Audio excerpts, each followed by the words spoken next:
aprender e conviver com o diagnóstico de transtorno mental na família. Assim nasceu o Movimento para a Inclusão.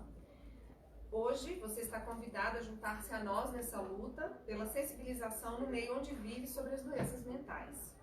Porque não vemos que não estamos diante de uma doença. Não falar sobre o problema não o torna menor. Eu sou Vânia e fui apresentada a este universo da saúde mental depois que recebi o diagnóstico do meu filho e tive que aprender a lidar com luto, frustrações, preconceito, rejeição e por aí vai. Por que priorizamos estar aqui nessa noite? O que nos trouxe até aqui? Será que a angústia ou o sofrimento diante de uma situação que não entendemos ou sabemos lidar? O fato é que estamos adoecidos no trabalho e nas relações entre as pessoas.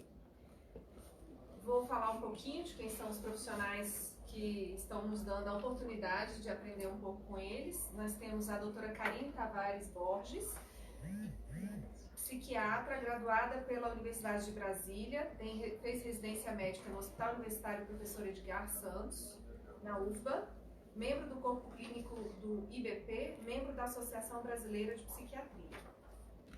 Temos também a senhora Alba Fani, diretora executiva do Núcleo de Mútua Ajuda às Pessoas com Transtornos Afetivos, o APTA, do DF, terapeuta comunitária integrativa formada pelo Movimento Integrado de Saúde Comunitária do DF, militar da reserva com 33 anos de serviço, diagnosticada com transtorno bipolar em 98, em remissão desde 2003, com habilidades sociais, laborais e familiares plenas. O Dr. Hugo Isaú, graduado em Direito pela Universidade Católica de Brasília e técnico em hemoterapia pelo SENAC. É advogado e servidor da Secretaria de Saúde do GDF, foi atendente na Riachuelo e no Cinemark, professor de informática na Universidade Católica de Brasília e preposto da JA Silva Construções e Montagens. Advogado do Movimento para a Inclusão, pessoa com diagnóstico de TDAH e dislexia. E temos o Dr. Jason Isidro, mestre em Psicologia pela UNB, professor e supervisor do estágio do SPAC, professor universitário por 16 anos no UniceuB, psicólogo clínico e esportivo, fundador da Neurokinetic, treinamentos esportivos, ex-atleta de voleibol do Banespa e da Seleção Brasileira. A gente vai começar a direcionar algumas perguntas, mas a gente também vai estar aberto à interação do público para que seja um debate, um momento mais dinâmico. Tá? Então, quem tiver interesse, a gente vai interagir com a moderação. E a gente vai começar, vamos abrir esse debate perguntando ao Hugo como é para você lidar com as dificuldades em seu diagnóstico, que seu diagnóstico oferece no dia a dia do ambiente de trabalho, o seu diagnóstico. Primeiramente, boa noite, muito obrigado pelo convite, por essa oportunidade. Fico realmente feliz por estar aqui com vocês. Eu tenho o TDAH, junto com todas as comorbidades, vem a depressão, vem a dislexia, né? E dentro da Secretaria de Saúde, como técnico de laboratório, o próprio laboratório é um ambiente adaptado para mim, né? Todo laboratório você trabalha com checklist, com métodos, né? De uma forma mais padrão, né? Então, para mim, é bem tranquilo. Na advocacia já é um pouco mais difícil para lidar com a parte da escrita, de que você concatenar as ideias, né? Então, para mim, eu pego e uso sintetizador de voz, programas de mapas mentais, marca-texto, e a gente vai trabalhando junto com parcerias, né, onde eu posso ajudar o meu colega em alguns pontos e ele pode me ajudar em outros pontos, o que é mais difícil para mim, como a parte da escrita, né. Como se a pessoa com TDAH é muito comum ela ter vários focos, vários pontos de vista, e isso acaba te ajudando dentro da advocacia. Então, consigo ter boas ideias, né? e a gente junta as ideias de um com o outro e vai mesclando isso. Para o psicólogo Jason, qual a principal barreira que encontra em adultos que apresentam adoecimento no trabalho e que inicialmente buscam tratamento psicológico? Existem muitas resistências? Bom, boa noite a todos. Boa noite, Jânio. Obrigado pelo convite. É uma satisfação estar aqui e poder acrescentar algum conhecimento, né? A todos que estão presentes e, obviamente, trocar experiências com os integrantes da mesa. Bom, o primeiro problema que a gente encontra é a pessoa reconhecer que está doente, né? Acho que aí é o ponto de partida. Geralmente, quando o indivíduo tem algum quadro de adoecimento no trabalho, ele chega com adoecimento mais voltado às condições, digamos, pessoais. Então, a gente vai observar dificuldades em interagir com a família, com a própria vida. Então, a gente começa a observar, digamos, queixas que passam pela vida pessoal para depois haver o reconhecimento de que há, de fato, uma questão no trabalho.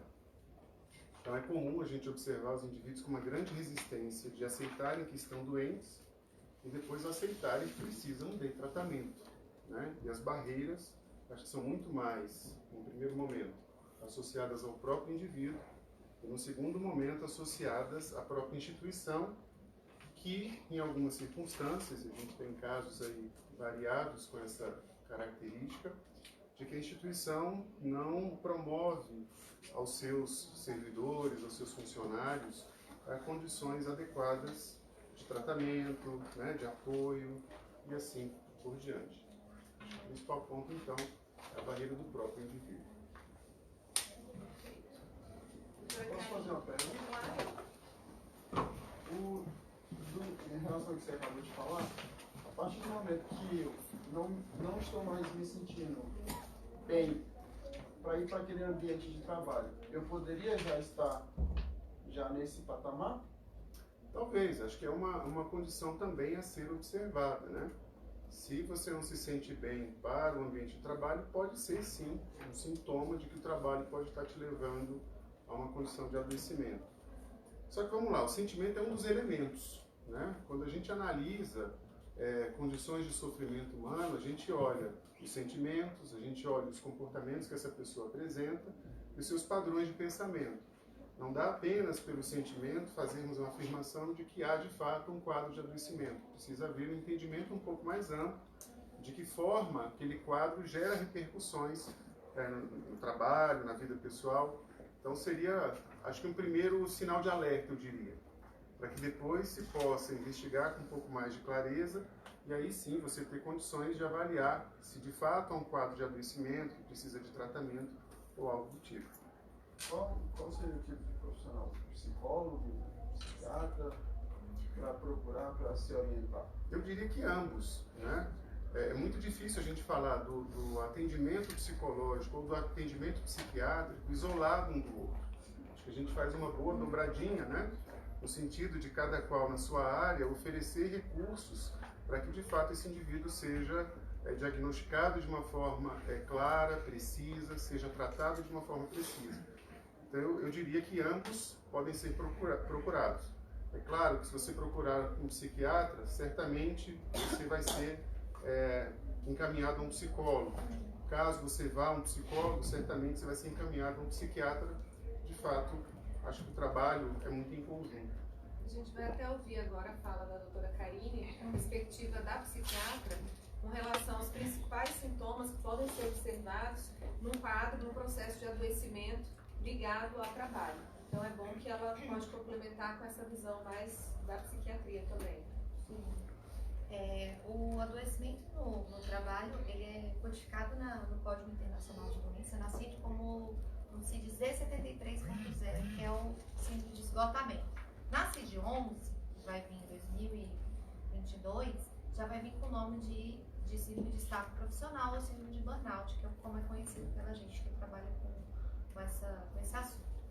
E o adoecimento, o burnout, ele é uma síndrome que, respondendo, complementando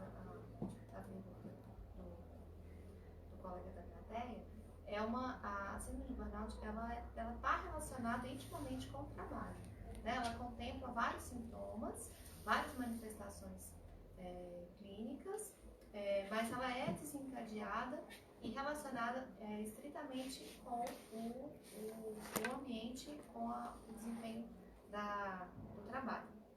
Então, o indivíduo, ele começa com uma sensação de insatisfação com o profissional, ele vai ter uma sensação de baixa realização profissional. Ele vai apresentar sintomas inicialmente de exaustão emocional, então assim, raiva, tristeza, angústia, frustração e além disso, uma certa exaustão de forma a conseguir lidar com os demais até que ele gere um quadro de alienação afetiva. Então ele simplesmente não tem não consegue mais estabelecer uma relação com o outro de uma forma plena e satisfatória por exaustão. Então assim, a gente vê inicialmente esse comprometimento emocional, né? E esses sintomas ou essas manifestações psíquicas, elas vão se desdobrando por algum tempo, né? Não é uma coisa que acontece de um dia para o outro, assim, de burnout, é uma coisa que se desenrola. Claro que medicina não é matemática, não existe um tempo que é padrão para todo mundo. Então, tem pessoas que vão ser submetidas a a um estresse grande, prolongado, por muito tempo, para poder adoecer. E vai ter gente que vai ser submetido a um estresse laboral por um período curto e rapidamente vai desenvolver os sintomas da síndrome. Então, não existe vai depender assim, de características do indivíduo, das características do trabalho, das características da natureza do trabalho que ele executa, da empresa que ele está inserido, da sociedade, ou seja, do meio social que ele existe. Então, assim, é uma síndrome que a manifestação envolve várias dimensões para você dizer que ela existe, que ela pode ou vai se desenvolver. Então, inicialmente, o indivíduo tem essas manifestações emocionais e depois de algum tempo, esse estresse crônico e prolongado faz com que o indivíduo comece a ter sintomas físicos. Então, é muito comum colegas meus clínicos de emergência atenderem pacientes até entre vocês. Vocês podem ver pessoas que vêm com queixas de insônia, de dores difusas, de infecções de repetição. Então, tem pessoas que têm um discurso típico: eu vivo gripado, eu vivo com sinusite, eu vivo com rinite, eu não saro nunca. Então, por que será? Então, se tem um componente emocional, muitas vezes o indivíduo desenvolve alterações de pressão, de difícil controle, está muito relacionado a essas manifestações emocionais. Pode ter também alterações de ciclo menstrual, até tem alterações no desempenho sexual, porque, claro, se a cabeça não está boa, o desempenho sexual também não será. Então, assim, você tem manifestações clínicas diversas e mais particularmente, quando você olha a parte psíquica, o indivíduo começa a ter alterações em pensamento, então ele começa a ter um pensamento mais identificado, alterações de memória, às vezes uma dificuldade de memória de evocar as coisas ou de fixação de elementos novos, então alterações de memória, de pensamento, humor lábil, ou seja, a pessoa começa a chorar por qualquer motivo, fica mais irritada, né? E isso pode acabar evoluindo para outros transtornos psiquiátricos. E às vezes, quando chega em mim como psiquiatra, eu consigo até perceber um nexo causal com o trabalho. Mas quando esse paciente chega para mim, ele já tem uma doença psiquiátrica instalada. Então ele vem com um quadro depressivo, um quadro ansioso. É muito comum esses pacientes desenvolverem dependência química, né? Até como uma forma de autotratamento. Então, uso de álcool e outras drogas como uma tentativa de se tratar dessa condição. E por fim, o indivíduo pode desenvolver também transtornos de ansiedade, né? Então, assim, várias doenças psiquiátricas, em especial essas de transtornos de humor, podem e muitas vezes estão vinculadas inicialmente a essa relação com o trabalho. Ficar bem de olho. Agora vamos ouvir na parte prática a experiência que a Alba teve quando ela recebeu o diagnóstico. Não que estivesse diretamente relacionado ao trabalho, mas como que foi nesse contexto lidar e como que as pessoas lidaram com receber o seu diagnóstico e o dia a dia do trabalho. Que dificuldades que você encontrou, como é que foi para você? A questão é que você não sabe a tua situação até que ela se instala. Né? Como a doutora colocou, os sinais. Entendeu? Tem várias situações que são gatilhos. Né? E no trabalho que eu fazia, era na parte de tráfego aéreo. Eu não sou controlador do tráfego aéreo, eu fazia parte de cuidado com equipamentos e sistemas, mas fazia revisualização de incidentes. E na época meu marido viajava muito. Então um serviço que era objetivo, técnico, passou a ter um valor muito significativo.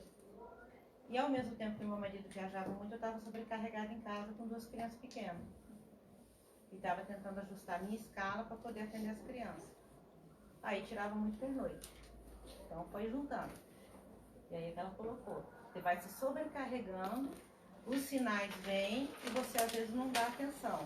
Então, a questão do choro, a questão da instabilidade emocional, de ficar nervosa com alguma coisa.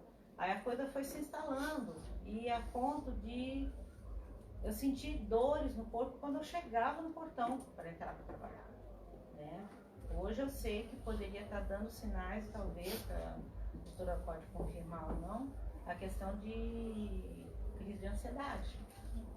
Só que eu tinha que entrar, eu tinha que trabalhar. Né? E, infelizmente, nessa época, eu não tive um apoio adequado da pessoa que era a chefia na hora lá, não deu uma atenção mais, digamos, acolhedora. Né? Se instalou o problema, eu tive uma crise de agitação e tudo mais, fui levada, na época, como eu era militar, fui levada a um outro médico para não me exporem no trabalho e me levaram ao médico particular. Nesse médico particular, achava por bem de eu não me expor no trabalho e fiquei fazendo tratamento. Só que não houve um acompanhamento que fosse sim, mais efetivo no sentido de me orientar sobre o que era o que eu tinha, né, o que eu estava desenvolvendo. E assim, e aí eu não deu o diagnóstico, mas não explicou o que era e dava medicação. O que acontece? Quando você recebe um diagnóstico, você não aceita, principalmente a pessoa com saúde mental, você não aceita. Você não quer tomar medicação, você não está sendo disciplinada, então acabava que reverberava e vinha outra crise. Em 2013 eu tive uma crise mais forte. Antes disso eu consegui, no trabalho, eu consegui a readaptação. E aí como o Hugo colocou, eu consegui readaptação, sair do local para trabalhar, fui para uma área administrativa, com rotinas, com manuais de metodologia, ficou mais fácil trabalhar para mim. Né? E eu aprendi uma outra profissão, dentro mesmo da mesma unidade, aprendi outra profissão. Mas ainda assim tive uma outra crise e dessa vez eu acabei no hospital da aeronáutica.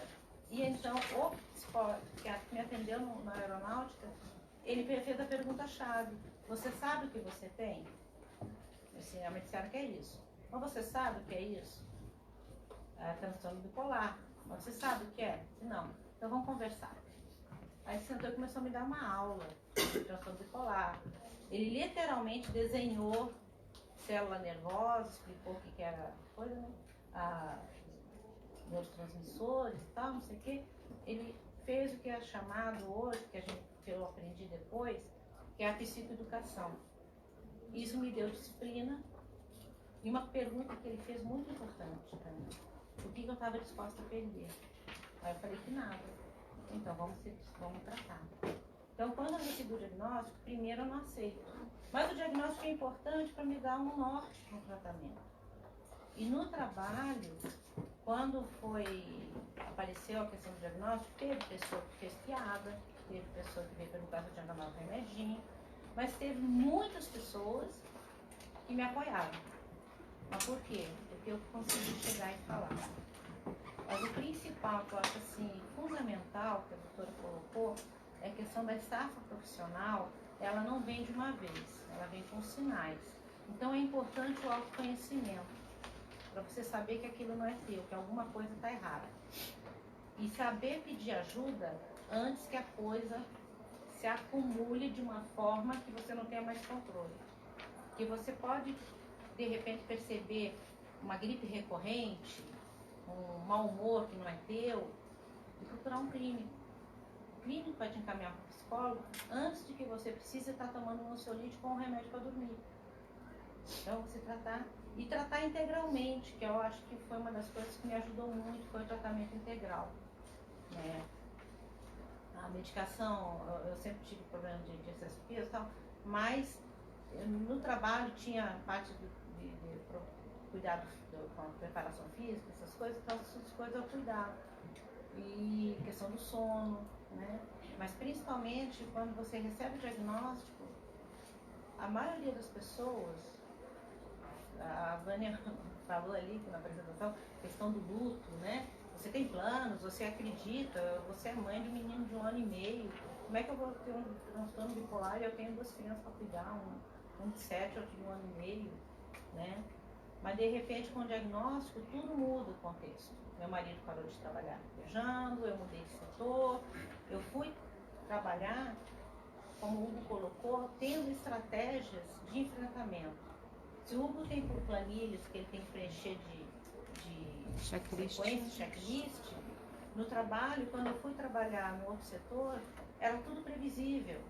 E se houvesse algum erro, dava para corrigir, que era papel, era documento, o prazo eu podia estender alguma coisa. Então dava para eu trabalhar com aquilo ali, eu consegui trabalhar bem. E completei meus 33 anos de serviço trabalhando muito bem, dentro de uma outra área. Então a área que eu estava não estava adequada para mim, que é o que a doutora colocou. Às vezes, está diretamente ligada à questão do ambiente de trabalho. Mas é um trabalho que não é para você. Para outra pessoa tá bom, mas para você não dá mais. Para mim, dentro da pergunta da Vânia, então, é a questão do diagnóstico, foi realmente aquilo que a Vânia colocou. Luto, não aceitação, não querer saber o que era aquilo, não querer tomar o remédio. Eu duvido que a Vânia quisesse dar um remédio para o filho, mas teve que aprender que tem que dar, né? Até ele ter a disciplina. Né? Eu tive que fazer isso. Hoje eu sou super disciplinada, horário de sono, essas coisas. Né? E é uma e não é incapacitante. No meu caso, não foi incapacitante, porque eu consegui reverter. Que como o Hugo colocou, você busca estratégias de superação. E aí você consegue conviver com o diagnóstico estando bem.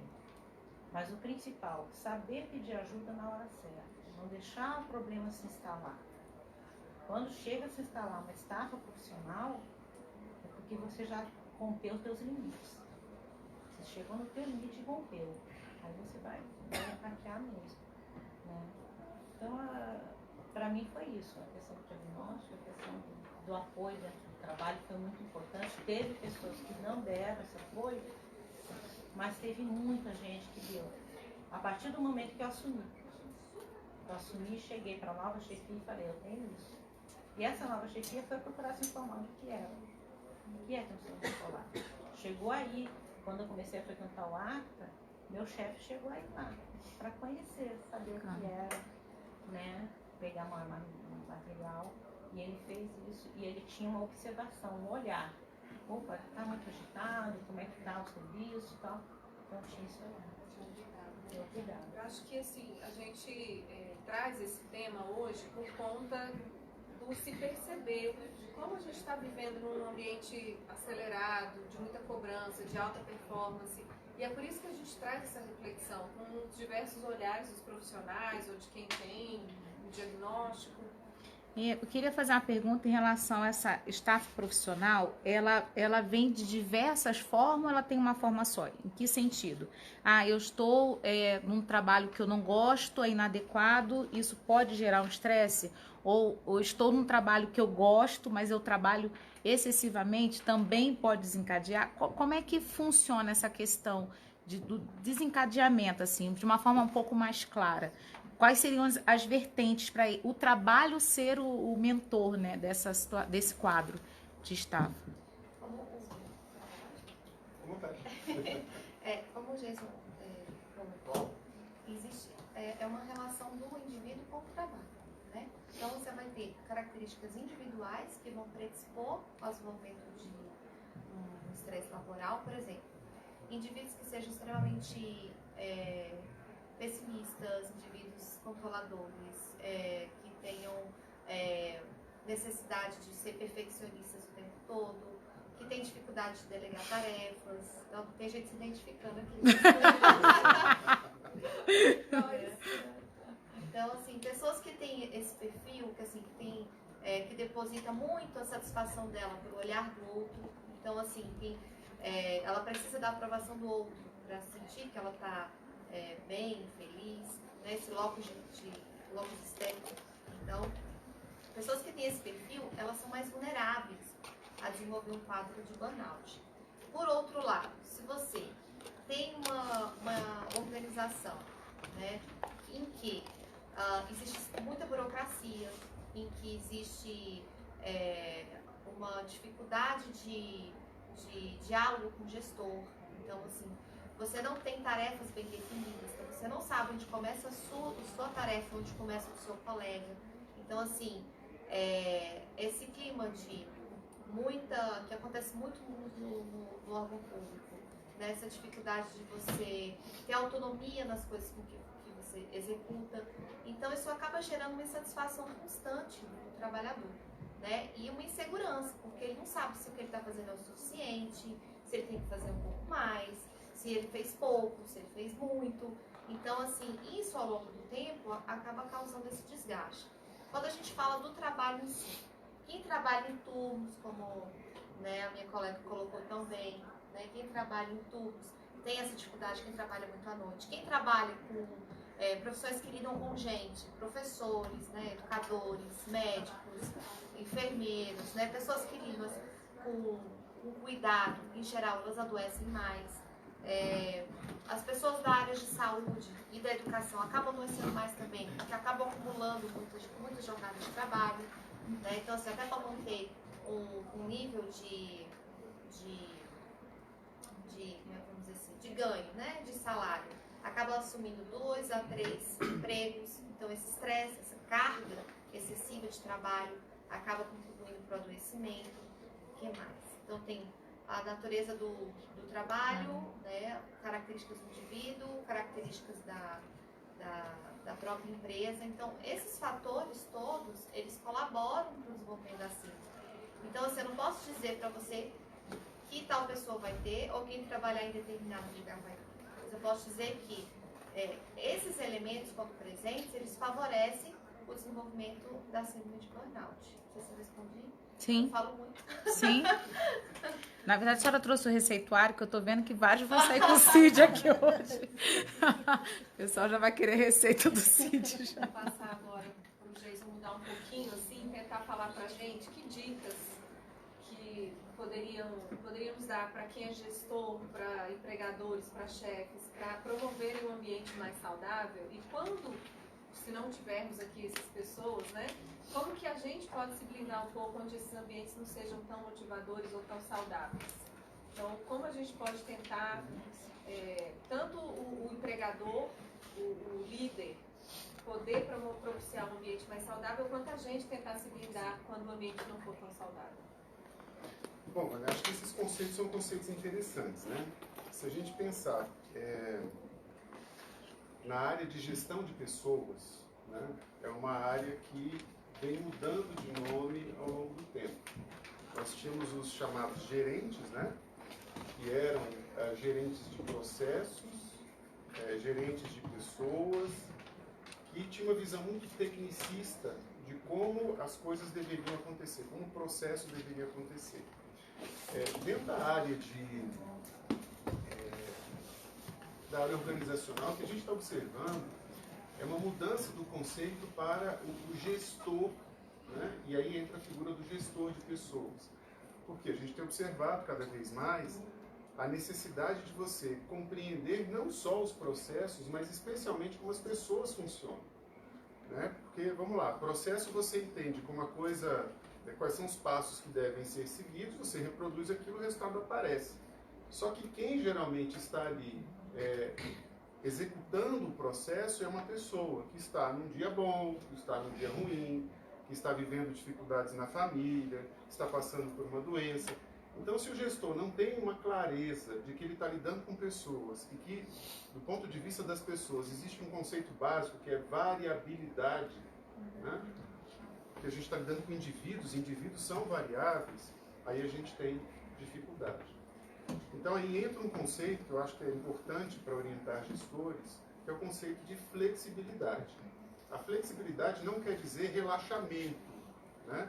Mas dentro de parâmetros, você ter condições de variar a forma de abordar a pessoa, de lidar com aquela condição, como uma maneira, obviamente, de conduzir o processo. Então, acho que a dica para os gestores é uma dica associada a esse conceito de flexibilidade, né?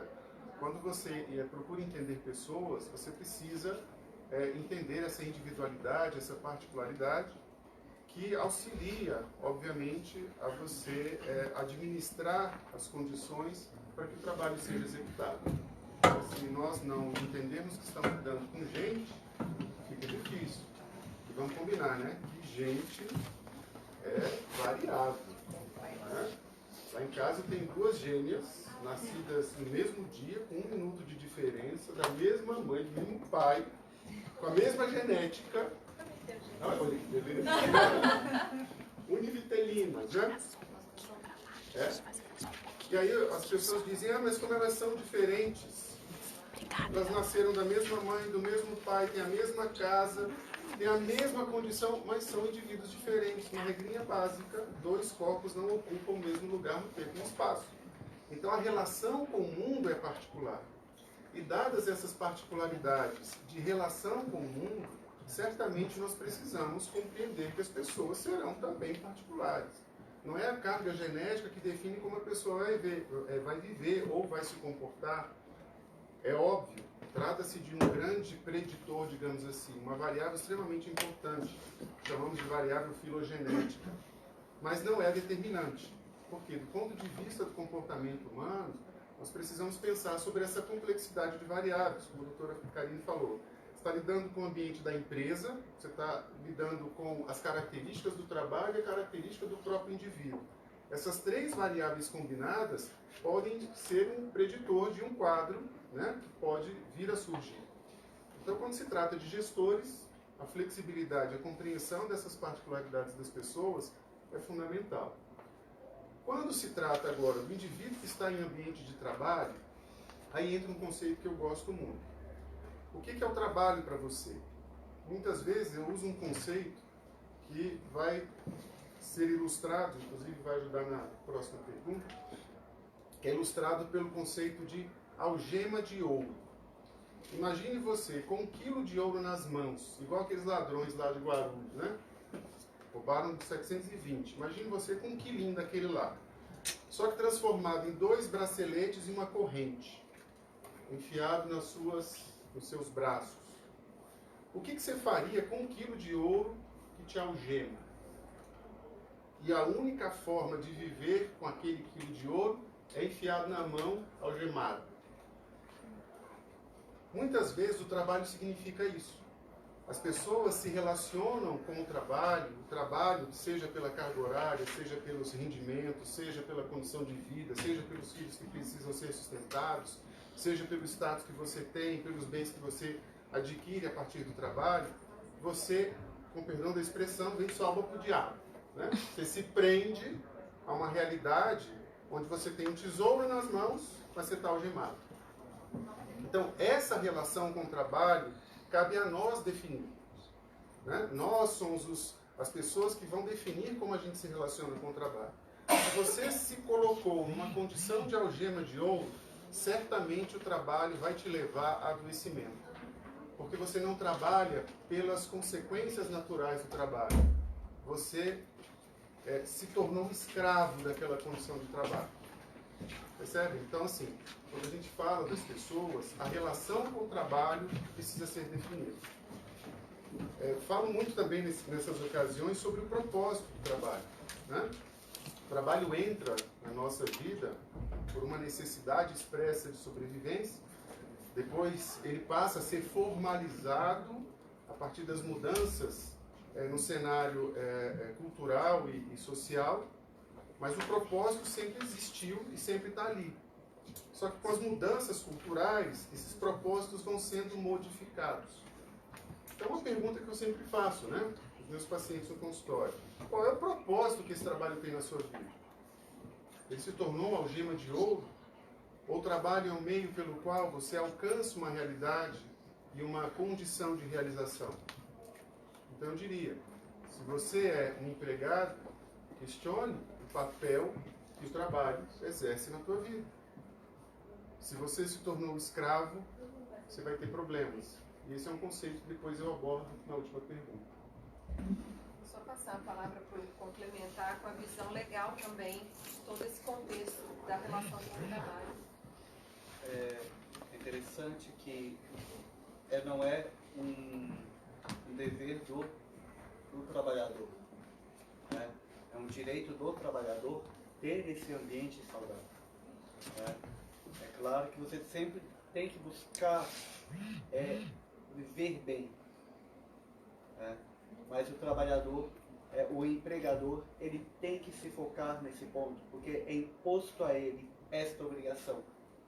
Se ele coloca um ambiente insalubre de trabalho, altamente competitivo, né, cabe sim, né, processos trabalhistas né, a esse empregador.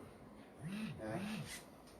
Já é muito noticiado na mídia as questões dos bancários, por exemplo, né, que exige que cumpra metas, bata metas, e aquele vai gerando aquela ansiedade, né, que a pessoa já não dorme, já não vive, né, então acaba essa pessoa ficando doente e sendo um passivo, esse empregador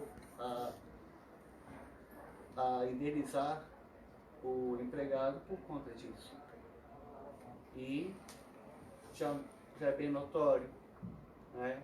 Em várias universidades já tem seus vários artigos aí, o tanto que é mais economicamente vantajoso você criar um ambiente saudável do que um ambiente competitivo, né? Porque você vai adoecendo o seu funcionário, ele já não suporta mais, acaba se encostando no INSS, né, na Previdência, ou até mesmo abandonando, e cabe o empregador fazendo o quê? Tendo que recolocar, treinar novamente aquela pessoa. E se ele não muda aquele ambiente, o que vai acontecer? Ele vai ter um outro trabalhador, um outro, né? E fica de uma forma insalubre e economicamente insustentável para a empresa.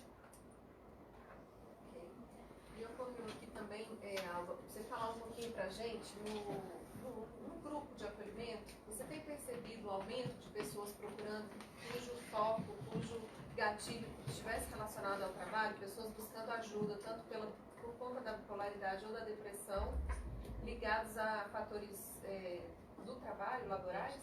Sim, tem aumentado bastante, inclusive tem aumentado entre os acadêmicos. As exigências nas universidades também se tornam, de certa forma, pesadas para eles, é a questão de ter um propósito, de saber se é aquilo que está fazendo, e acabam desenvolvendo a questão da depressão. Mas tem muito trabalhador também, pessoas que estão trabalhando, que estão desenvolvendo a depressão e procurando o APTA também para as reuniões. Então, aquilo que o corpo, com gesso com o corpo. Existe o fator genético, tanto para depressão como para transtorno bipolar. Mas existe a questão dos gatilhos, né? E essa questão dos gatilhos estão justamente nos ambientes em que você vive. Se a tua família é disfuncional, olha um gatilho.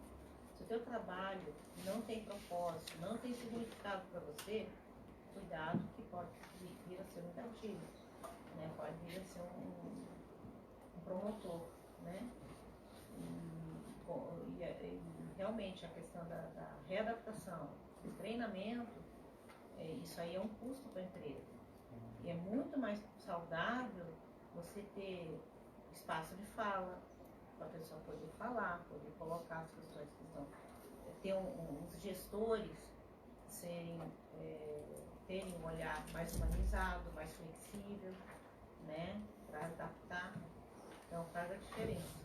Mas a gente está vendo um aumento por conta que existe uma exigência. O que existe hoje também é uma defasagem de colocarem menor número de pessoas, mais atividades. E aí a sobrecarga, e aí o aumento. E sempre a exigência do ter, né? Eu tive uma conhecida minha que trabalhava numa empresa, ganhava muito bem, mas se sentia muito mal. Uma das gavetas dela, ela tinha contra-cheque colado. Quando a coisa estava muito feia, ela abria e olhava assim, se eu me engano de tal coisa. Ela fazia. E ela estava fazendo. Mas, graças a Deus, fez a opção melhor que ele colocou. Ela se livrou das algemas de ouro a tempo, está bem agora, cuidando de uma coisa que ela gosta muito de fazer, ela na área de gastronomia, tá? Então, e se deu muito bem de fazer uma coisa boa, né?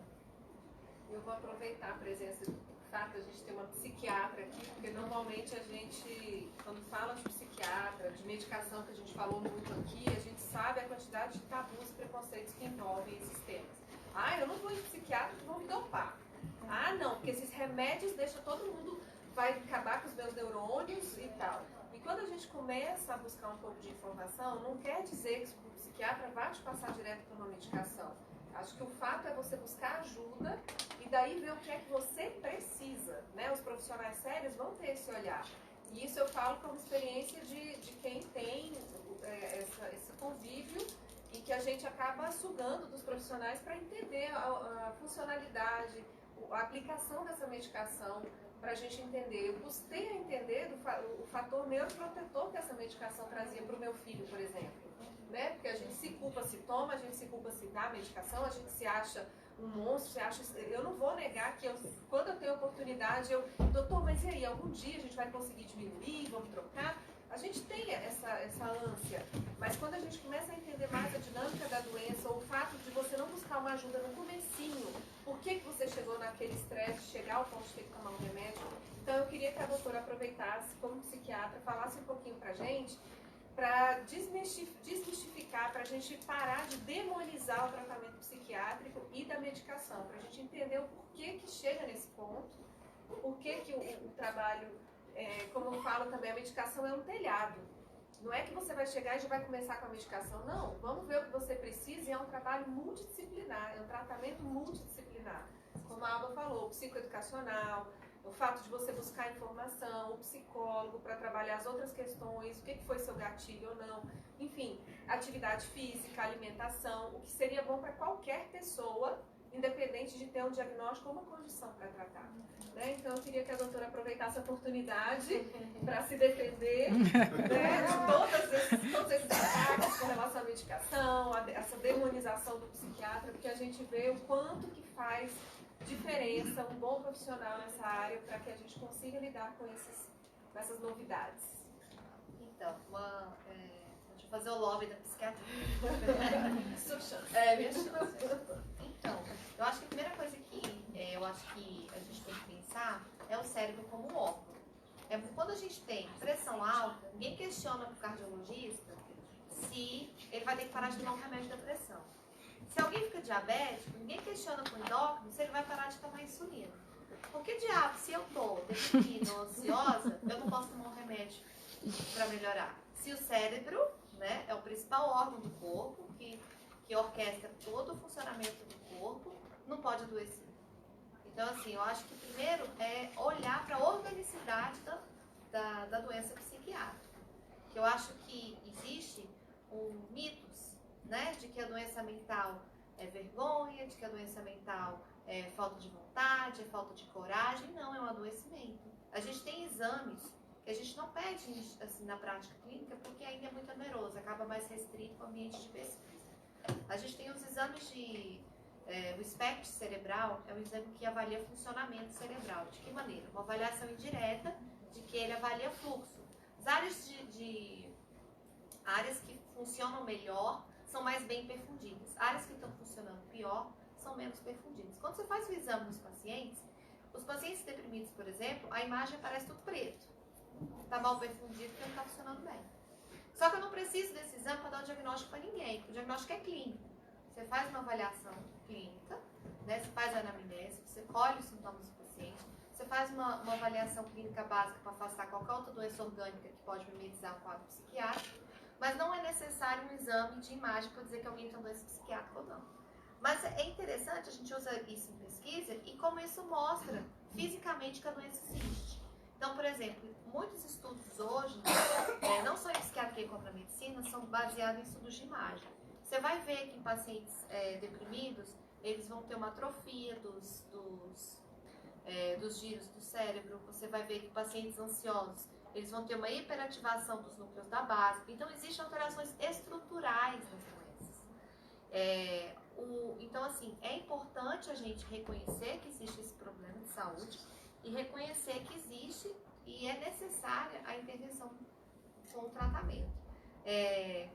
Quando a gente avalia um paciente, ele vai ter... eu acho que, em primeiro lugar, quando você vai a um psiquiatra, é para orientação, né? Para saber se aquilo que você tem é realmente um problema emocional, se você precisa de uma intervenção medicamentosa, se você tem problemas assim, você está desajustado ao meio que você vive, né? Então você precisa de um trabalho psicoterápico para te ajudar a desenvolver estratégias para lidar com as dificuldades do meio. Então, assim, esse trabalho, psiquiatra, psicólogo, né, gente, a gente faz muito, porque, assim, todos os trabalhos mostram que o melhor resultado é quando você faz um acompanhamento multidisciplinar. Então, a maioria dos casos leves, de depressões leves, por exemplo, a gente trata só com psicoterapia, no caminho para o psicólogo. Não precisa ir para o psiquiatra. Mas a doença psiquiátrica, como qualquer outra doença médica, quanto mais cedo você intervém, melhor o resultado. Então, assim, o paciente começa, né, tendo um quadro de labilidade afetiva, choro, tristeza, né, isolamento. Se eu intervir no começo, às vezes uma intervenção psicoterápica resolve. Às vezes eu preciso só associar um antidepressivo numa dose baixa, já vou trazer uma melhora na qualidade de vida e recuperação daquele cliente. Mas se eu ficar esperando, o cara vai ter um quadro depressivo grave, ele vai ter que tomar muita medicação. E, assim, uma preocupação que eu vejo é que a Vânia colocou bem, que os pacientes têm muita preocupação. Quanto tempo eu vou tomar esse remédio? E aí eu volto para aquele mesmo ponto. Se eu sou hipertensa, eu fico perguntando para o médico até que dia eu vou tomar o remédio? Assim, os remédios psiquiátricos são perfeitos? Estão longe de ser. Mas já melhoraram muito nos últimos 20 anos. E o que a gente tem que visar é a nossa qualidade de vida. Não interessa se eu não tomo remédio ou não. Interessa se eu estou vivendo bem. Eu estou vivendo bem com a minha família. Eu estou conseguindo me inserir bem na sociedade. Né? Claro que se você tem efeitos colaterais, a gente vai tentar ver maneiras de minimizar que isso aconteça. Né? Mas, assim, considerar que a medicação é o seu aliado e não seu inimigo para a sua recuperação. E outras estratégias que a Vânia colocou muito bem e que fazem diferença na vida do paciente psiquiátrico, como de qualquer pessoa de forma geral, atividade física e boa alimentação. Né? Dormir bem. Dormir é tão importante, gente. Dormir bem é tratamento para algumas condições psiquiátricas. Então, assim, são pequenas coisas que a gente pode fazer como prevenção de adoecimento e considerar se o adoecimento existe ou se ele está se instalando, não negligenciar, mas intervir para a recuperação. E trabalhar contra a psicofobia, porque assim, o preconceito contra a doença psiquiátrica atrapalha muito. Doutora, eu até fazer essa colocação em relação ao que a senhora falou do medicamento. Às vezes eu percebo que a pessoa não é nem contra o medicamento, mas ela não quer dizer que toma um medicamento. Ela não quer que as pessoas saibam que ela toma um medicamento. Às vezes as pessoas têm mais coragem de falar pro pro chefe, olha, eu não vou porque eu tô com dor de barriga, eu tô passando mal, mas ela não vai falar que tá com uma crise de ansiedade e não consegue trabalhar, né? Então a gente tá rodeado muito por esse preconceito. Então a pessoa fala assim, não quero dizer que eu tomo lá o Zetron, que eu tomo lá o não sei o que eu tomo lá, eu não quero conversar sobre isso, eu não quero dizer isso, né? Então eu entendo que o preconceito tem feito com que as pessoas estejam chegando a esse ápice do adoecimento, né? Porque elas ficam ali tentando controlar da melhor forma, ou aparentemente, e não vai né, a tratar realmente a situação, né, como deveria, né? E como a senhora mesmo colocou, às vezes uma pequena dosagem já restaura, mas a pessoa fica ali numa situação de malabares ali e chega no ápice, que aí realmente tem que entrar com uma dosagem muito mais alta, que talvez não precisava ser necessário se ela tivesse iniciado o tratamento lá atrás, quando estivesse no início de tudo, né? Você não acha que o remédio vai mudar determinada situação? O remédio não vai me dar o dinheiro, o remédio não vai me dar o emprego, o remédio não vai resolver tal coisa. Então você condiciona a solução daquele problema. E não de que você precisa estar bem quando o medicamento é necessário, nos casos que são necessários, para conseguir lidar com aquelas coisas que às vezes você vai conviver. Ah, não tenho isso, está tranquilo, vou lidar bem com aquela situação. Então, depende realmente do entendimento e do combate ao preconceito. Eu acho que esse é o maior problema, porque daí começa a gente não querer nem buscar ajuda. A gente acha que amanhã vai estar melhor, que amanhã vai lidar melhor, que o problema está na gente. E aí por isso que a gente precisa do psicólogo para falar, olha, calma, não é por aí, para você poder refletir melhor e ter uma atitude mais positiva, de buscar ajuda, porque não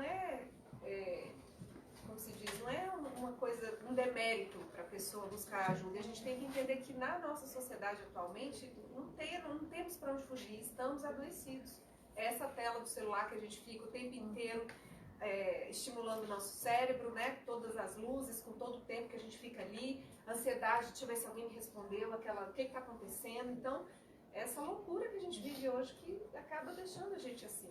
Mas acho que também tem, desculpa, também tem outra questão, a questão social, e principalmente no trabalho, né? Porque é uma doença, são doenças invisíveis.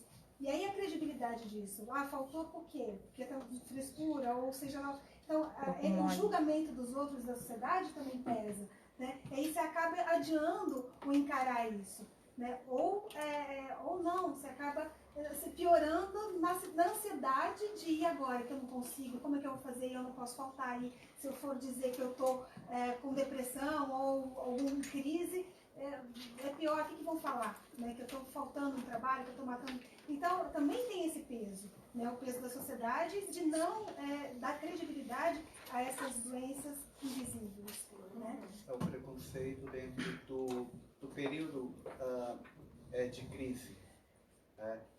As pessoas acham que a pessoa que tem depressão, né, as pessoas do grupo bipolar, sempre estão no período de crise. E não quer dizer que a pessoa, depois de todo o tratamento eficaz, então, né, vai ter uma vida normal como qualquer outra pessoa. Que pode um dia amanhecer resfriado e também pode amanhecer um dia deprimido, como qualquer um. Então, é importante que o empregador, que a sociedade comece a ver que o problema psiquiátrico é tão quanto necessário, de toda atenção, né, e de todo respeito, como qualquer outro problema. Deixa eu até fazer um contraponto. A gente está falando das pessoas que têm resistência, né, à medicação. E a gente observa, de fato, em função do preconceito, isso acontece muito também. No entanto, aí fazendo o papel do advogado do diabo, né? Existe o diabo, existem aqueles casos em que as pessoas são, eu diria, apegadas à medicação, e a gente vai observar um lado contrário aí, que também é complicado. A pessoa desenvolve uma dependência à medicação. Muitas vezes a gente observa quadros de hiperfarmácia, né? A pessoa vai pegando uma coisa aqui, outra ali, e aí fica aquela salada toda. A gente vários médicos, né? Isso. Muitas vezes essas pessoas não se conscientizam de que todo tratamento de transtorno psiquiátrico, né, psicológico, envolve uma atuação em diferentes dimensões da vida. A medicação faz parte, né? Acho que a gente concorda muito com aquela ideia de que começamos com o sono e com a atividade física. São elementos de tratamento. Se não dormirmos bem, se não tivermos atividade física como um elemento que faz parte da vida, não é estética, é saúde. Atividade física é um elemento de saúde. A estética larga para lá, isso não presta não. Muitas vezes em nome da estética, põe um negocinho, toma um veneninho aqui, um veneninho ali, aí adoece também. Então, é importante a gente entender que o tratamento ele é multideterminado, né? Desculpe, o quadro é multideterminado. E o tratamento ele é interdisciplinar, né? Envolve diferentes áreas da vida que precisam ser pensadas. O remédio não vai fazer milagre, né? O remédio vai atuar de uma forma extremamente eficaz, pontual e importante. Mas se o indivíduo não se reorganiza em relação à vida, esquece. A coisa não vai mudar. Por quê? Como a gente falou, né? O quadro ele envolve uma dimensão orgânica, uma dimensão social, uma dimensão psicológica. E se isso tudo não for trabalhado de modo integrado, certamente a gente não consegue resultados efetivos. Uma coisa que o Jason colocou interessante é que eu tento também trabalhar com os meus pacientes. É o indivíduo se reconhecer como atuante da própria vida, como protagonista. Que é muito comum quem tem uma doença psiquiátrica, né, se esconder atrás da doença, sabe, nos ganhos secundários do adoecimento psíquico. Então, ele deposita às vezes na medicação, a recuperação e a melhora de componentes dele de funcionamento, ou da relação dele com o outro, ou do meio social, e esperando que a medicação vai trazer aqueles atributos para ele conseguir vencer aquelas dificuldades. Não é assim que acontece, né? O remédio, ele vai dar uma base para ele conseguir, a partir daquilo, desenvolver as estratégias e habilidades que ele necessita. Então, isso que o Jason colocou, acho que é muito pertinente, que é do indivíduo se reconhecer adoecido e atuar para a sua recuperação. Vou passar a palavra só um minutinho. Desculpa, ela tá querendo fazer uma Não, eu ia fazer uma pergunta, mas eles acabaram respondendo. E a pergunta era, eu fiz uns estudos em pesquisa para trabalho de faculdade e falava que em algum momento da sua vida você vai ter depressão, ou na infância, ou na adolescência, ou na fase adulta. Mas aí vocês acabaram respondendo. Queria só firmar bem essa questão do protagonismo no tratamento. Tanto quanto nas reuniões de mútua ajuda do APTA, isso a gente vê muito, e é uma coisa que a gente firma muito para as pessoas, é essa necessidade do protagonismo de assumir o seu tratamento, né? Auxiliando o psiquiatra, auxiliando o psicoterapeuta, né? Porque o psiquiatra e o psicoterapeuta, o psicólogo, são norteadores. Mas o papel principal é da pessoa que está adoecida. E encontrar a funcionalidade e equilíbrio depende desses fatores de você cuidar de todas as dimensões da vida. A gente, lá no APTA, a gente procura fazer palestras até da questão da parte financeira, que é um fator, é uma dimensão da tua vida. A questão de alimentação, então isso são fatores da sua vida. Parte social, inclusive a parte questão espiritual. Você tem que ter um cuidado nessa parte também. Não importa a religião, mas saber que você tem alguma coisa a mais, além da parte física também, né? E a medicação, como diz o Dr. Gabriel, que é do Conselho Científico lá do APTA, ele coloca muito bem, ele diz assim, medicação é 30%. O resto é trabalho que a pessoa tem que fazer. Disciplina, reconhecimento, preservação dos seus valores, né? A trabalhar a questão familiar, para ter um bom ambiente, cultivar um bom ambiente, tanto no trabalho, social, né? E esse cuidado é muito importante. Gostaria de fazer uma pergunta, não conheço o APTA, funciona o retorno dele. Isso. Qual o contato que vocês têm, o APTA tem, em relação a instituições fora de Brasília? Vocês funcionam somente aqui? Não. Ou vocês sabem, por exemplo, numa universidade de Minas Gerais, de todo lugar que tem, universidade federal, né, estadual, vocês têm contato núcleos? Olha, assim, que a funcionam? nossa estrutura é muito pequena, né? Então nós não temos uma secretaria. O que nós fazemos é encaminhar para a Abrata São Paulo, que é a Associação Brasileira de Transtorno Afetivo de São Paulo, porque lá eles têm uma estrutura melhor e eles têm uma relação dos atendimentos que existem de mútua ajuda nos outros estados. Associação Brasileira. A Abrata, São Paulo. Eles montam núcleos em outros locais, né? Então eles fazem esse trabalho da mútua ajuda. E a mútua ajuda é justamente isso. É mútua ajuda, são entre pares, discutindo estratégias para lidar com a questão do enfrentamento, do dia a dia. Então você tem lá meninos de 18 anos, você tem senhores de 70. Cada um com sua experiência de vida. Você tem mães, você tem avós, tem familiares, tem acadêmicos. Então todo mundo lidando ali com a questão do transtorno bipolar, da depressão e como é que eu lido com isso. Aí as pessoas não dão conselho, eu não digo, como é que é o nome? Denise, faça isso. Eu não faço isso. Eu falo assim, eu, Alba, passei por isso e fiz isso. Estava procurando um atendimento no Piauí e liguei para São Paulo. Se você vai ligar para São Paulo, é uma questão tua. Eu fiz isso, a minha estratégia. Se você não usar essa estratégia, o Joel vai usar. Porque ele nem perguntou, mas ele guardou a informação. E principalmente as pessoas estarem identificando que dentro de uma carência, que é o fato de ter um diagnóstico, de ter que fazer um tratamento, tem muitas competências. Podem se estabilizar, podem encontrar funcionalidade, desde que assumam o seu papel, que é o papel principal. Eu não posso ficar dependente do médico que o plano talvez não atenda mais.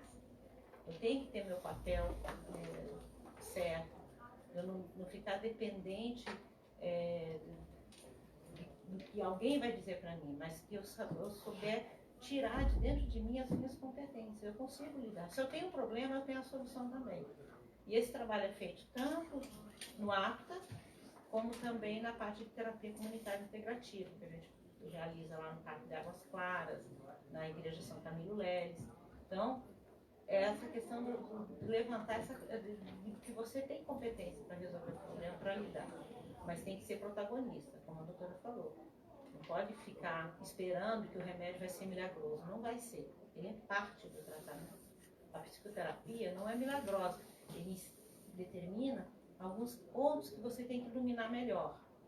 Ela nem põe a luz lá em cima, ela só diz, aquele cantinho está meio escuro, pensa nele. Aí você vai iluminar melhor. Só as coisas são extensas, né? Aguardando uma vaga para um tratamento, né? Para uma conversa com um psicólogo, ou então um atendimento com um psiquiatra, né? Então, assim, por exemplo, o CVV 188 recebe ligações de pessoas que, assim, eles não sabem o que fazer, porque eles sabem que eles têm um problema e eles não têm energia, não têm, sabe, não tem informação, embora tenha internet para você buscar, às vezes não tem energia, eles só querem, sabe, acalmar, acabar com aquilo, né? Acabar com aquela dor. O fato da gente, tanto na terapia comunitária, que a gente desenvolve, como no APTA, que é a mútua ajuda, a questão de falar. Quando eu falo de nos trabalhos, nas empresas, nos locais de trabalho, ter um espaço de fala, é justamente isso. O que eu não falo me adoece. Quando eu consigo falar, mas não para uma pessoa qualquer, mas para uma pessoa que de repente sabe do que eu estou falando, pode ser um médico. Ele sabe, talvez tecnicamente, será que, né? Mas se eu consigo falar junto com o médico, tendo acompanhamento, e eu consigo falar com outra pessoa que passou pelo problema e está ali e conseguiu, é diferente. Tem um filme, Faces de Ellen. Tem uma personagem que ela tem um momento que ela se afasta do marido e o marido questiona dela estar se aproximando de uma pessoa do local que ela faz tratamento. E o marido questiona, por que você fala com ela e não fala comigo, ou alguma coisa assim.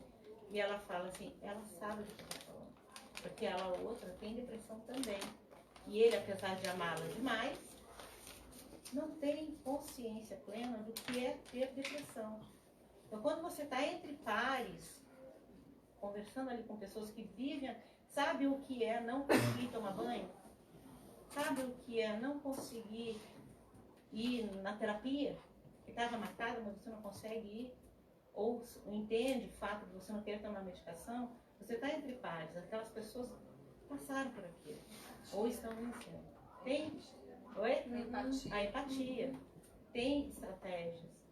E às vezes dá um clique assim que facilita dela, poxa, amanhã eu vou na terapia. Amanhã, né, dá uma diferença. E a gente consegue alguma ajuda ali naquele momento que a pessoa está precisando falar. E falar com pessoas que tenham mais ou menos, que estão em pares. Na UNB, no Acre, a gente trabalha sempre com a presença de psicólogo. Na Abrata, são os próprios, é muita ajuda mesmo, são as próprias pessoas que têm o diagnóstico ou familiares. Inclusive os grupos são separados. E quem cuida sofre muito. E quem está sendo cuidado precisa também poder falar coisas que não está na presença do familiar. Aqui em Brasília a gente não consegue fazer ainda. Fizemos 2 com familiares separados, foi muito bom. A gente não consegue por falta de voluntários. A gente precisa de mais voluntários para fazer o apoio lá para nós. Né? Mas o fato de você estar entre pares dá uma força, dá a questão do desabafo, e você não sai só com desabafo, você sai com fortalecimento, eu uso muito essa palavra, um pouquinho desgastada, mas você se empodera, você assume, vou ler esse livro, vou ler esse texto, vou assumir isso, vou ligar para a Abrata, né, que a Abrata tem muita informação, tem um site, nós não temos aí.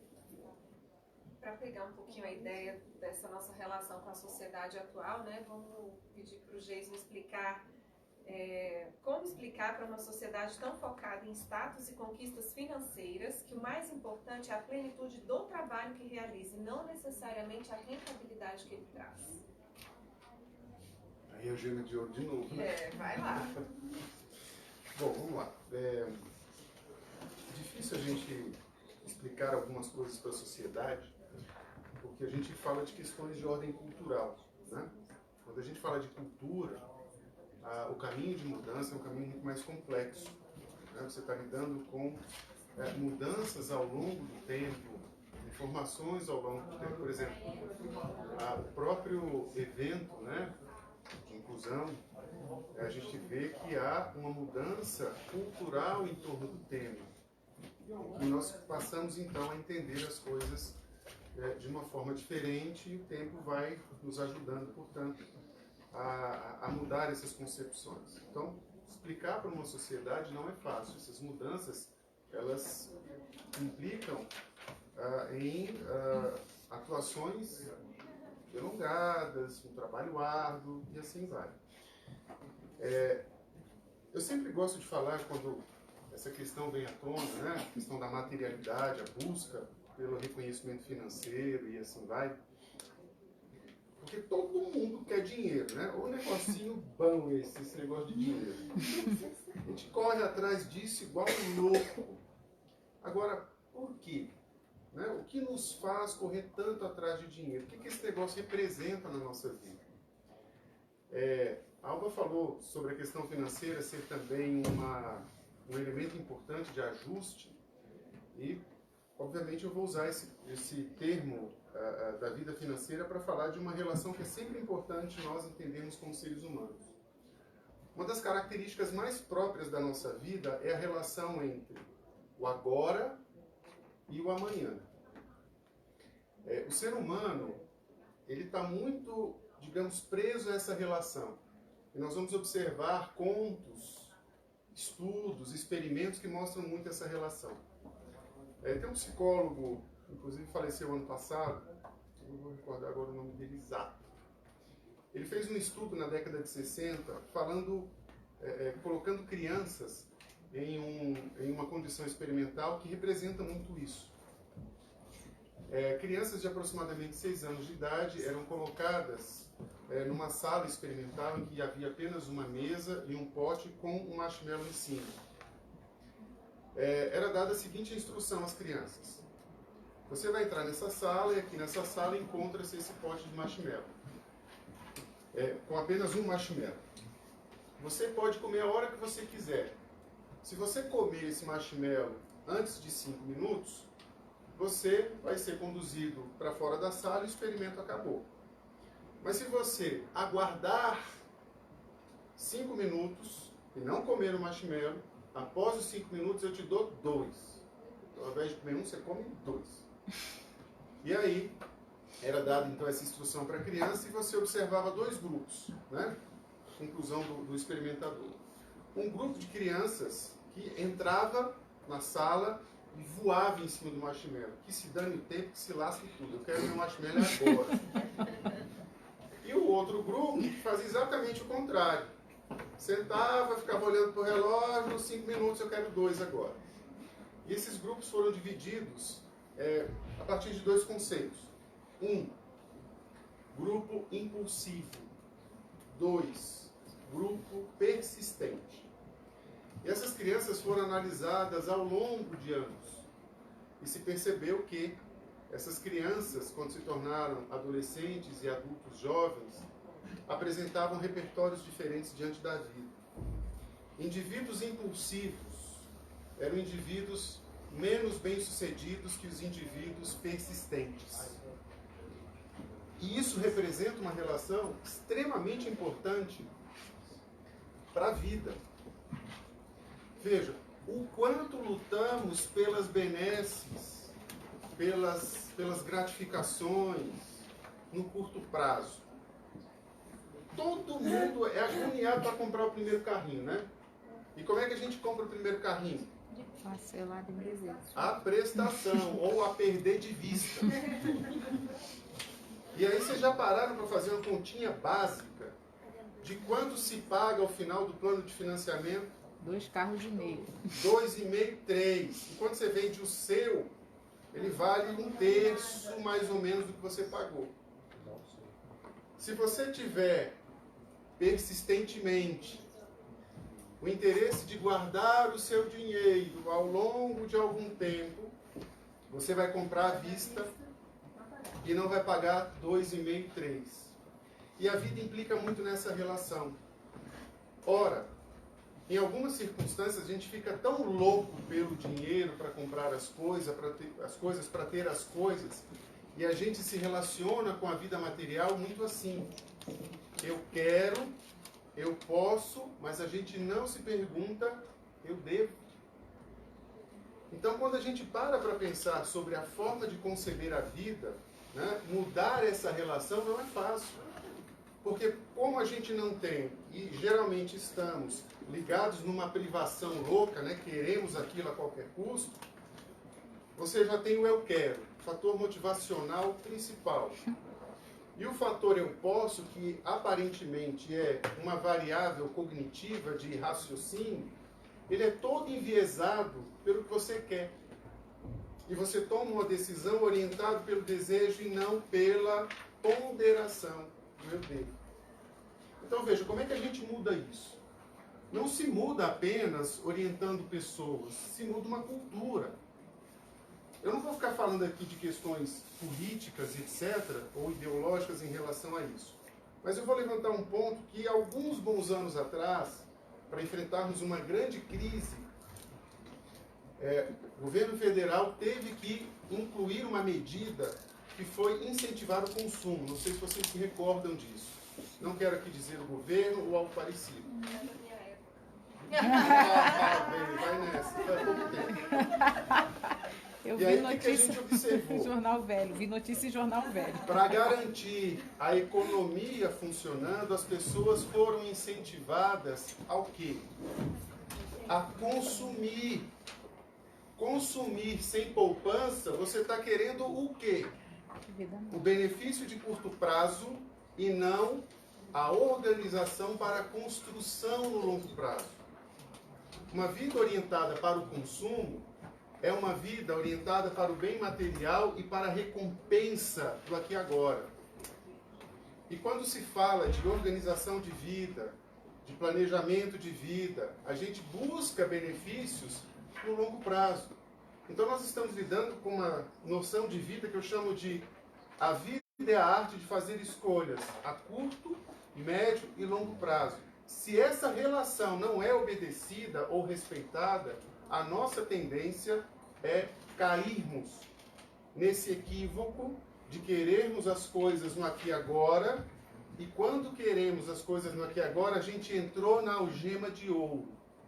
Porque você paga a prestação do carro, você paga o seguro, você paga o IPVA, você paga o combustível, você paga todas as condições de manutenção do carro, e aquele carro que te leva para tudo quanto é canto se tornou uma algema de ouro. Porque comeu 30%, 40% do seu orçamento, porque você quer um benefício de curto prazo. Quando a gente fala de transtornos mentais, por exemplo, as mudanças não ocorrem no curto prazo. A responsabilidade do indivíduo em relação a essa mudança implica em refazer as suas escolhas no curto, no médio e no longo prazo. Se isso não é respeitado, não há transtorno que seja modificado, não há vida que seja possível. O indivíduo vai se tornar um escravo das próprias condições que criou em busca de gratificações de curto prazo. Então, mudar isso, mudar essa cultura, a gente está observando alguns movimentos, não sei se vocês têm acompanhado, muitos grupos de discussão financeira, grupos de orientação financeira, curso de educação financeira, porque a liberdade econômica, a liberdade financeira também tem um efeito grande nisso, porque educa o indivíduo nesse sistema de relação. Em nome, por exemplo, lá, vai mudando um pouco a ótica, de ter um corpo perfeito, o veneninho entra. Né? Seja uma anfetamina, seja um hormônio, e vamos embora, joga o veneninho para ter o benefício de curto prazo. E quais são as consequências de longo? Se não respeitarmos isso, nós entramos no que chamamos na psicologia de contingência armadilha. Você se tornou escravo, achando bom que está andando de carro zero, mas está pagando 3 vezes ao longo do tempo. Ou você está achando bom que está, né? Tomou um gorozinho para aliviar o esquema da depressão, muita gente se trata tomando álcool, e não muda as condições necessárias, e ao longo do tempo a gente vai ver a dependência química. Então, quando se fala de mudanças de condições de vida, e mudanças nesses aspectos da relação com o dinheiro, da relação com o material, a gente tem que respeitar essa relação de curto, médio e longo prazo. Às vezes a gente se coloca como pessoas altamente dependentes da imagem. O diabo de novo. Qual é o pecado que o diabo mais gosta? Quem assistiu o Advogado do Diabo vai saber. Vaidade. Ou desgraça é o diabo dessa vaidade. Porque as pessoas, em nome da vaidade, se colocam em condições que elas mesmas vão se prejudicar no longo prazo. Para que eu tenho que ser tão vaidoso? O ser humano não suporta o anonimato, o ser humano não suporta a indiferença. Tem que enfiar a melancia na cabeça para aparecer. Funcionamos assim. Então a nossa luta nessa relação de curto e longo prazo envolve essas questões.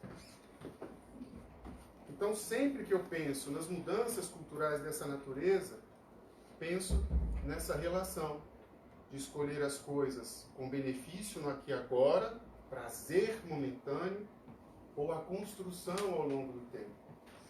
Indivíduos persistentes costumam produzir, né?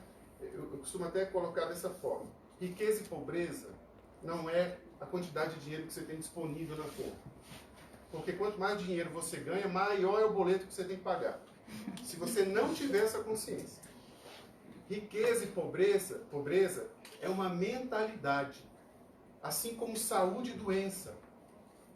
Se você tem uma forma de encarar a vida, uma mentalidade saudável, você vai respeitar o sono, vai respeitar a alimentação, vai respeitar a atividade física, vai respeitar relacionamentos interpessoais, vai respeitar seu limite.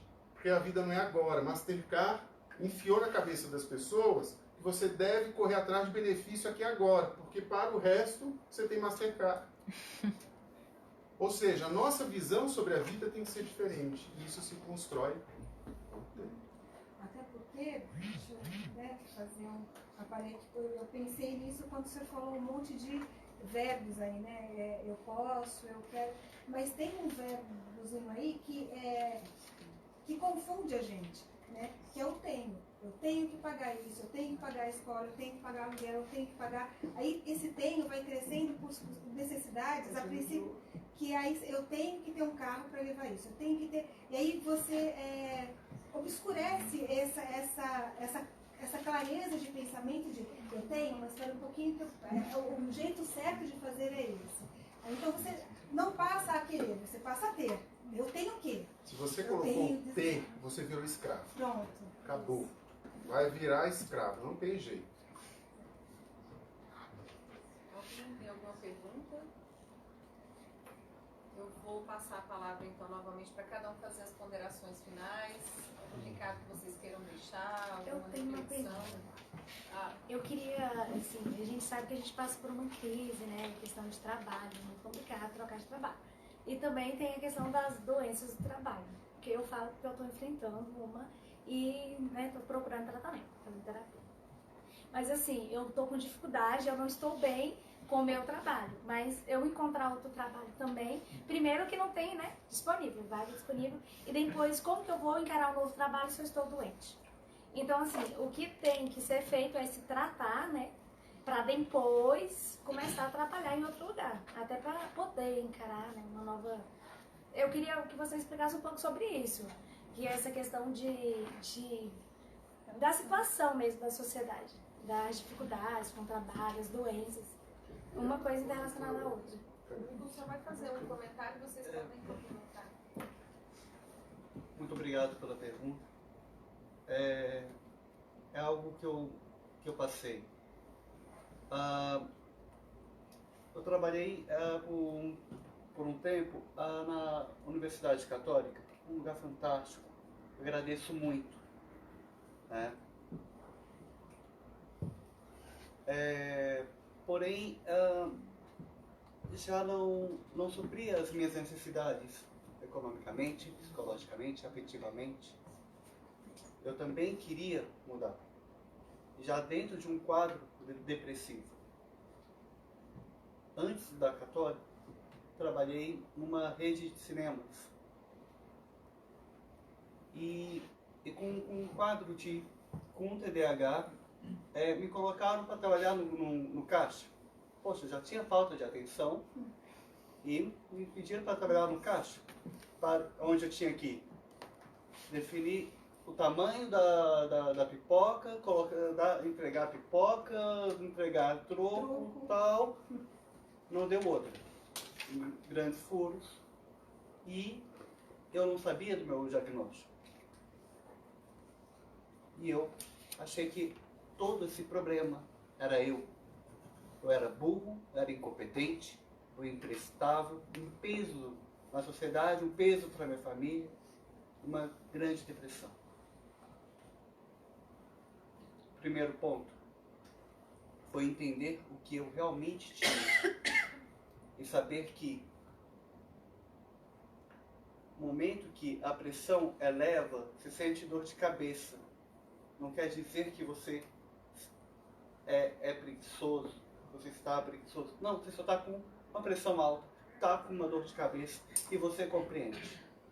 Da mesma forma, você tem que compreender que quando você está com esse problema, não é você. A beleza do ser humano é a capacidade dele mudar, de sair. Né? Sabemos que tem momentos no diagnóstico que fica muito difícil mesmo, muito bem falado, mas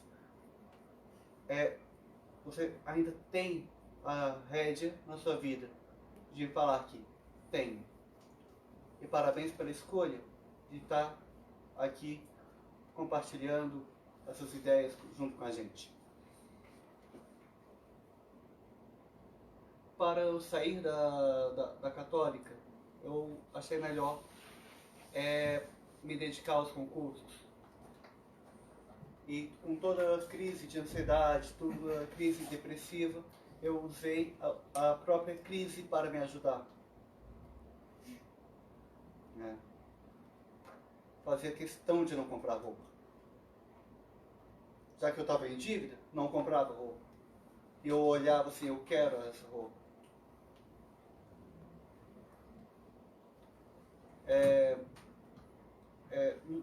Não conseguia pedir ajuda ao meu pai, que sempre foi muito bom comigo. Jamais me negaria, né, dentro das possibilidades. Então, comecei a me dedicar mais ao estudo. Porque se eu não tivesse essa alavanca me empurrando para sair dessa inércia, eu não conseguiria. Eu consegui entrar na Secretaria de Saúde. E dentro da secretaria consegui me dedicar aos estudos, dentro de uma área que eu mais tenho afinidade, né, que é o direito. Então, eu consigo equilibrar, sabe? Sou muito feliz no banco de sangue, muito. Isso também, sou muito feliz no direito. Então, eu conseguia, assim, poxa, fazer a mesma coisa me cansa. Me impede continuar fazendo a mesma atividade. Então eu procurei, poxa, eu vou fazer coisas diversas.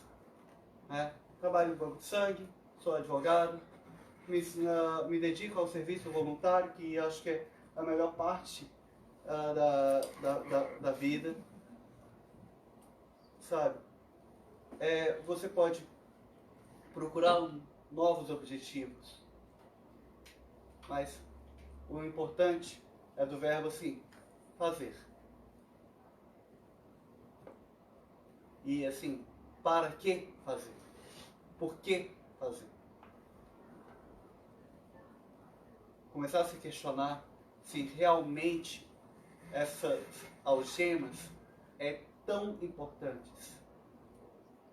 Se você ter esse diploma da universidade é tão importante. Por que não você buscar a tua felicidade?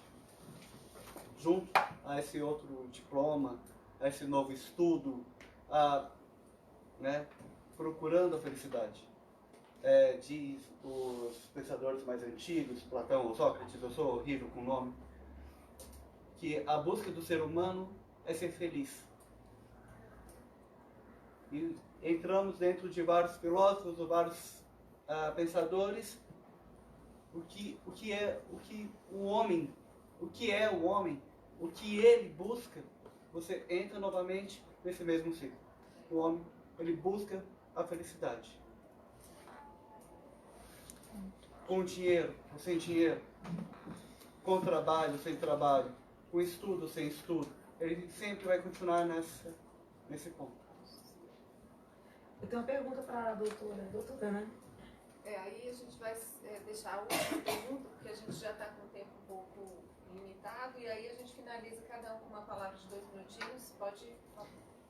Doutora, eu sei que eu cheguei aqui um pouquinho, mas você já estava falando. Sei que os psiquiatras não querem que a gente leve a psiquiatria como para louco, que é o trauma das pessoas. Eu lembro que eu passei um estresse profundo, uma tragédia que ocorreu. E eu procurei psiquiatria e pronto-socorro, porque eu estava chorando muito, estava aguentando. Foi um impacto muito violento. Não quero entrar em detalhes aqui, foi angustiante. Eu cheguei lá, a médica falou assim para mim, falou assim, olha, aqui não é o seu lugar. Aí me mostrou as pessoas que estavam lá, gente amarrada, gente com os cabelos despirucados, essas coisas. Etc, né? Aquela situação horrível. E ela disse assim, porque você está de batom, o seu cabelo está penteado. Aí eu fiquei assim, isso... Hoje eu sei que tem ouvido essa discussão porque pessoas maquiadas se suicidam. Porque a pessoa com depressão, ela é vulnerável, ela é dependente de opinião. É um quadro, não é só uma coisa que te torna depressivo. Porque eu passei por uma situação que eu desci, né?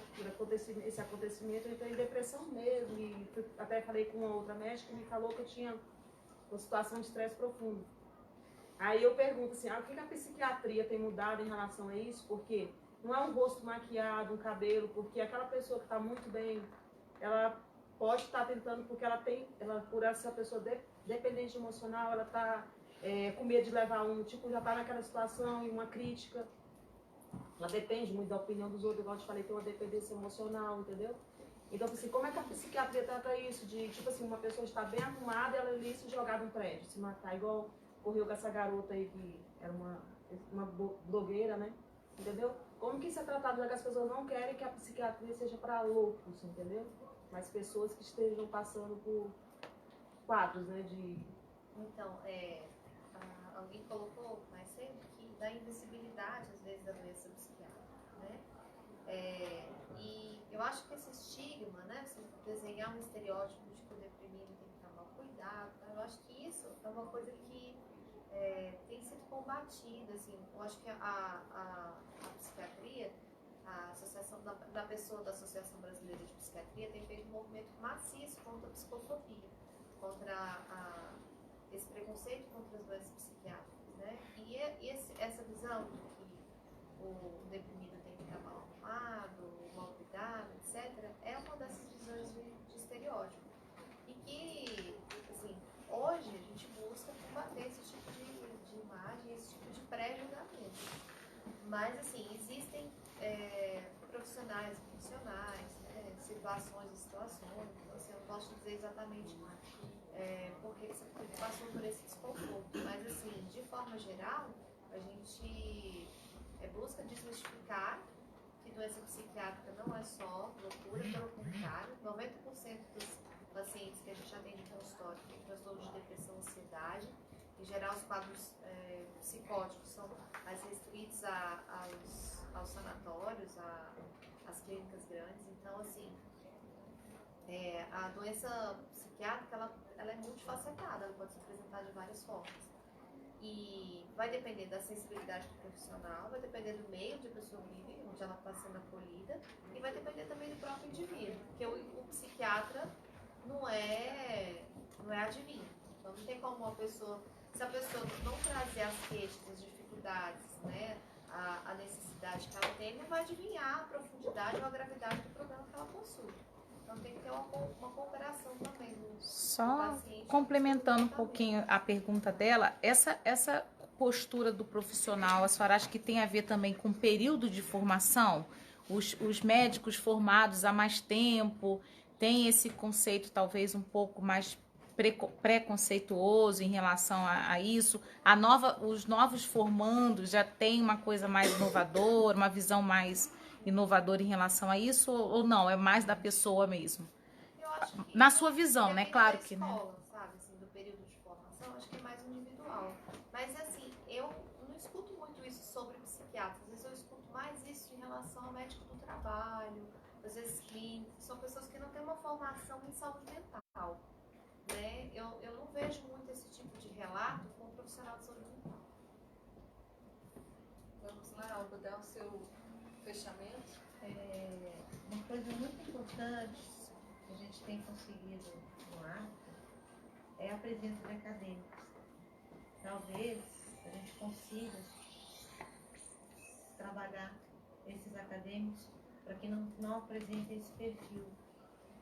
Que quando eles entram lá no ARP, eles veem pessoas que pagam impostos, que são mães, têm filhos, são avós, estão iniciando carreira, passaram em concurso. Quebra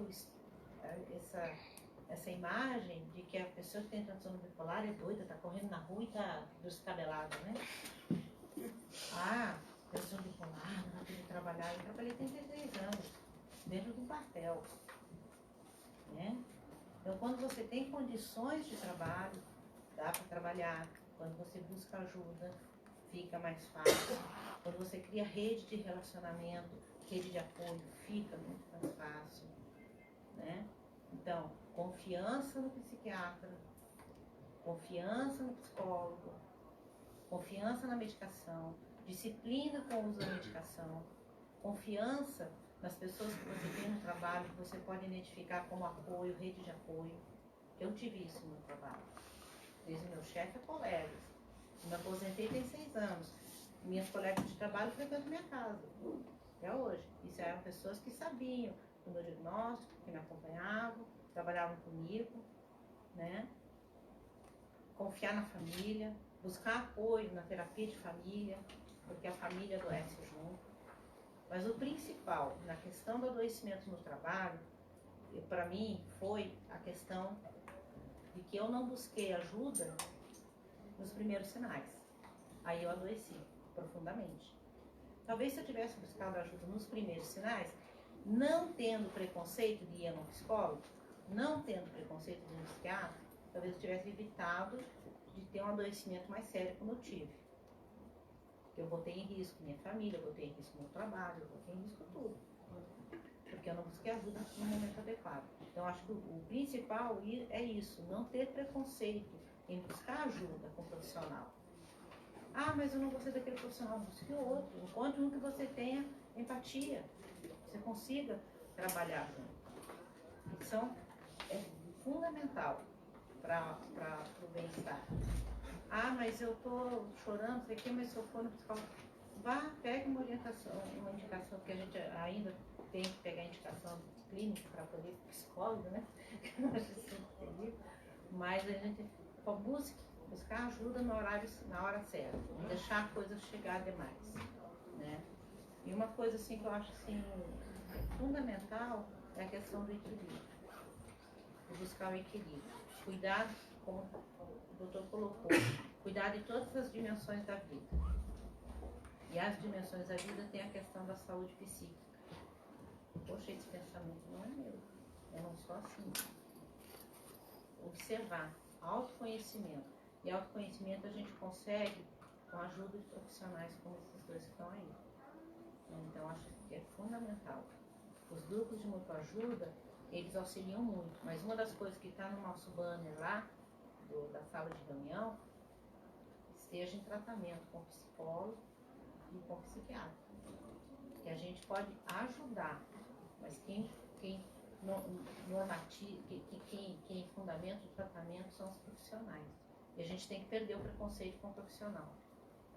Ah, aquele não foi legal. Eu custei a encontrar um bom profissional. Encontrei um bom profissional que trabalhou comigo que acertou em 2003. Desde 2003 eu estou estável. Tranquilo. Cuido do meu neto, cuido da minha casa, faço trabalho social. E uma outra coisa principal que o colocou, propósito. Saber por que você faz esse trabalho. Né? Onde eu trabalhava, uma coisa que me animava muito era saber o porquê que eu estava trabalhando ali. Claro, o tipo de trabalho que eu estava fazendo eu tive que mudar, mas eu continuei no mesmo local, na mesma empresa, digamos assim, né? Era a mesma unidade. Mas o trabalho que eu fazia era administrativo. Mas não era menos. Porque o trabalho que eu fazia garantia o óleo para o radar cuidava dos aviões do Brasil inteiro. O mesmo trabalho, por menor que tenha se tornado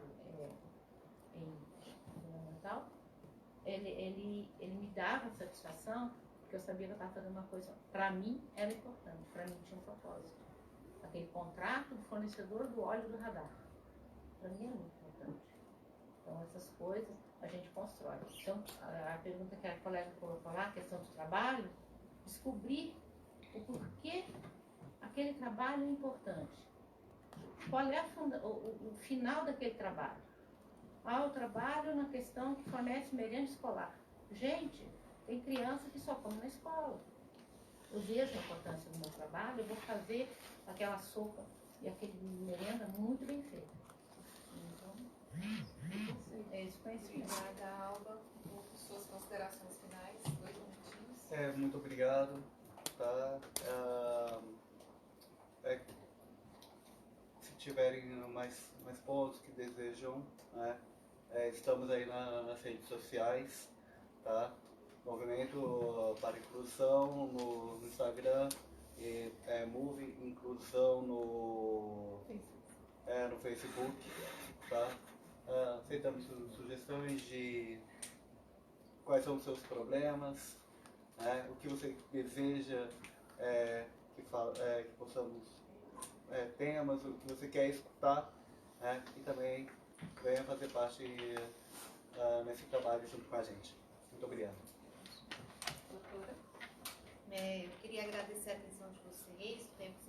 passaram aqui numa noite de terça-feira para conversar um pouquinho com a gente.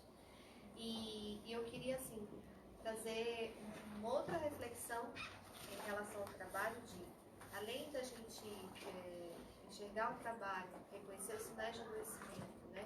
Perceber como o jeito colocou o papel que esse trabalho exerce na nossa vida, a gente também valorizar as nossas relações no trabalho. Né? Como é importante a gente investir em ter um bom relacionamento com os nossos colegas de trabalho, porque a gente passa mais tempo com eles do que com a nossa família. E às vezes, se você tiver um suporte legal no trabalho, você vai conseguir lidar melhor com as diversidades que surgem, com as dificuldades que você tem para a execução do próprio trabalho. E esse clima amistoso acaba favorecendo que você tenha uma relação mais feliz com aquele trabalho que você executa. Então, invista nas suas relações de trabalho, com as pessoas com que você se relaciona, para que esse trabalho seja algo mais prazeroso na sua vida. Agradeço o convite mais uma vez. Acho que é uma oportunidade extremamente importante discutir um tema tão presente nas nossas vidas, né? E eu gostaria de encerrar minha participação fazendo apenas uma última colocação. Obviamente, considerando todos colocaram, eu acrescentaria uma ideia que é fundamental. A única pessoa que sente o que você sente é você mesmo. Então, seja responsável pela sua própria vida. Não atribua a sua felicidade a ninguém. Faça escolhas e você é o responsável pelo que você vive. Então, por isso, eu encerro a minha participação. O Movimento para a Inclusão agradece a presença de todos, ao IFB, que abriu as portas para que a gente pudesse ter essa inserção nesse congresso tão importante, principalmente na área de inclusão. O tempo precioso e o conhecimento de cada um dos integrantes desse bate-papo. Nos procure nas redes sociais e, mais uma vez, obrigada. Boa noite.